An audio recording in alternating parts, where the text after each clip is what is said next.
তো hello friends, আমি Sandeep and আপনারা দেখছেন লার্নিং দুনিয়া 2.0 ইউটিউব চ্যানেল। তো ফ্রেন্ডস, আবারও কিন্তু আপনারা যারা আপার প্রাইমারি বা উচ্চ মাধ্যমিকের শিক্ষক নিয়োগ প্রক্রিয়ার সাথে যুক্ত চাকরি প্রার্থী রয়েছেন তাদেরকে উদ্দেশ্য করে সপ্তাহান্তে উঠে আসলো বিশেষ কিছু অফিসিয়াল আপডেট, যেখান থেকে বেশ কয়েকটি টপিকের উপরে ইনফরমেশন কিন্তু আসছে। তাই আজকের ভিডিওটির মাধ্যমে সেই গুরুত্বপূর্ণ টপিকগুলো নিয়ে আমরা আলোচনা করার চেষ্টা করব ধাপে ধাপে।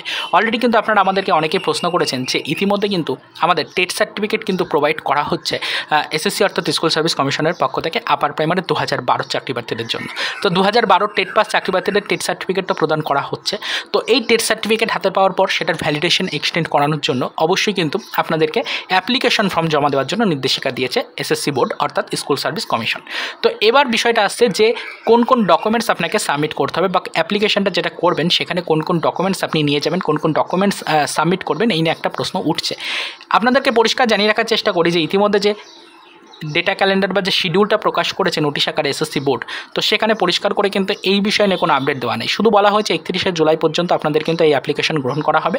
তার পরবর্তীতে কিন্তু ফ্রেন্ডস আপনাদের টেট সার্টিফিকেটে ভ্যালিডেশন এক্সটেন্ড করে সেই সার্টিফিকেট প্রোভাইড করা হবে। সেখানে কোনো জায়গাতেই বলা নেই যে কোন কোন ডকুমেন্টস আপনাদেরকে আপলোড করতে হবে বা কোন কোন ডকুমেন্টস আপনাকে সাবমিট করতে হবে বা কী বেসিসে সেগুলো সাবমিট করবেন, একটাও কিন্তু ডিটেলস সেখানে উল্লেখ করা নেই। তবে জানি রাখি আবারও তো আমাদের কাছে এই বিষয়ে নিয়ে যেটুকু ইনফরমেশন রয়েছে সেটা হচ্ছে অরিজিনাল যে টেট সার্টিফিকেটটা আপনি পাচ্ছেন সেই টেট সার্টিফিকেটটাকে আগে আপনি ভালো করে 2 থেকে 3টে জেরক্স কপি কিন্তু করে নেবেন। সেই জেরক্স কপিগুলো আপনার কাছে রাখবেন এবং অবশ্যই আপনাকে কিন্তু 2টো ডকুমেন্টসের সেট তৈরি করতে হবে। একটা সেটে আপনি কিন্তু অরিজিনাল টেট সার্টিফিকেটটা রাখবেন, তারই পাশাপাশি অবশ্যই কিন্তু টেটের যে অ্যাডমিট কার্ড রয়েছে সেই অ্যাডমিট কার্ড যদি আপনার কাছে থেকে থাকে তাহলে সেটার কিন্তু অবশ্যই জেরক্স কপি আপনি অ্যাটাচ করবেন। সকল ডকুমেন্টসকে মোটামুটি 2টো করে কিন্তু আপনাকে জেরক্স করতেই হবে, 2 কপি করে জেরক্স করে নিতে হবে।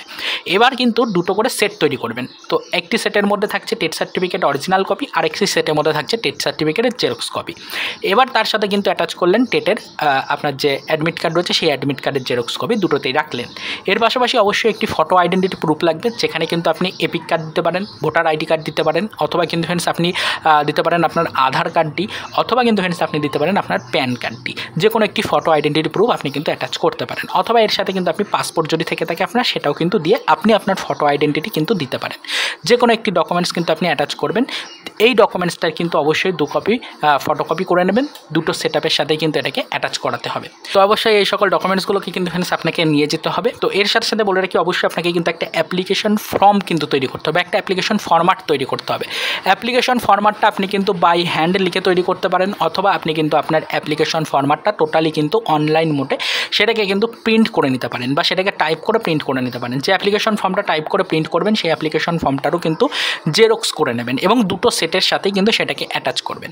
আশা করি বিষয়টা বুঝতে পারলেন। তো সাপোর্টিং ডকুমেন্টস হিসাবে কী কী দেবেন যদি জিজ্ঞাসা করেন, তো সেক্ষেত্রে বলে দিই একটি মেন যে ডকুমেন্টস বা মেন যে ডিটেলসগুলো আপনি সাবমিট করছেন, মেন যে ডকুমেন্টসগুলো অফিসে জমা করছেন, সেখানে কিন্তু আপনাকে অ্যাপ্লিকেশন ফরম্যাট যেটা রয়েছে সেই অ্যাপ্লিকেশন ফরম্যাটটা দেবেন। তার নিচে কিন্তু অবশ্যই আপনাকে মেন অরিজিনাল যে সার্টিফিকেট রয়েছে সেই টেট সার্টিফিকেট দেবেন, তার নিচে দেবেন টেটের অ্যাডমিট কার্ড, তার নিচে দেবেন অবশ্যই আপনার যে কোনো একটি ভ্যালিড আইডি প্রুফ, অবশ্যই আধার কার্ডটা দিয়ে দেবেন এবং তার পাশাপাশি ভোটার কার্ড অথবা কিন্তু আপনি আপনার প্যান কার্ডটা দিয়ে দিতে পারেন। যে কোনো 2টো ডকুমেন্টস দিয়ে দেবেন, তাহলে কিন্তু খুব ভালো হবে।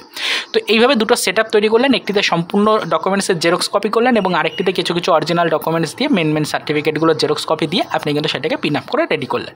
এবার মেন সার্টিফিকেট আলাদা যে ডকুমেন্টসগুলো রয়েছে সেই ডকুমেন্টসগুলো নিয়ে অবশ্যই কিন্তু ফ্রেন্ডস আপনি চলে যাবেন অফিসে, সেখানে 2 কপি ফটো নিয়ে যাবেন। অবশ্যই ফটো প্রয়োজন পড়তে পারে, পরবর্তীতে যদি না পড়ে সেক্ষেত্রে কোনো ব্যাপার নয়, তবে আপনি সাথে করে নিয়ে যাবেন। এবার আপনি কী করবেন, আগে যেহেতু বললাম যে 2টো সেটআপ তৈরি করতে হবে, একটি সেটে অরিজিনাল আপনাকে টেট সার্টিফিকেট রাখতে হবে এবং আরেকটিতে কিন্তু আপনি জেরক্স করা যাবতীয় ডকুমেন্ট সেগুলো রাখতে হবে। তো জেরক্স করা যে ফাইলটা তৈরি করেছিলেন সেই ফাইলটাতে এবার আপনাকে কী করতে হবে, আপনাকে কিন্তু কমিশনের স্ট্যাম্প মেরে নিতে হবে, অর্থাৎ ওটাকে রিসিভ কপি হিসাবে আপনাকে কমিশনের কিন্তু স্ট্যাম্প মারিয়ে নিতে হবে। তো এই হচ্ছে মেন বিষয়। আশা করি আপনারা বিষয়টা বুঝতে পারলেন। তো এইভাবেই কিন্তু ডকুমেন্টসগুলো তৈরি করে আপনাকে সাবমিট করতে হবে। এছাড়া কমিশন সরাসরিভাবে এখনও কোনো নির্দেশিকা ঘোষণা করেনি, এখনও পর্যন্ত তারা যে নোটিফিকেশনটা অফিসিয়াল ওয়েবসাইট থেকে দিয়েছে সেখানে কোনো ডকুমেন্টস রিলেটেড ডিটেলস কিন্তু শেয়ার করা হয়নি। তো আমাদের কাছে এই টপিকটার উপরে যেটুকু ইনফরমেশন ছিল সেটা সম্পূর্ণভাবে কিন্তু আপনাদের সামনে তুলে ধরলাম। পরবর্তীতে অবশ্যই যদি এই টপিকের উপরে আদার্স কোনো অফিসিয়াল ইনফরমেশন জানতে পারি অবশ্যই সেটা আমাদের চ্যানেলের ভিডিওর মাধ্যমে আবারও আপনাদেরকে জানানোর চেষ্টা করব। তো আবারও তো এই পর্যন্তই, চলুন দেখা হবে নেক্সট ভিডিওতে পরবর্তীতে এই রিলেটেড কিছু আদার্স অফিসিয়াল আপডেটের সাথে।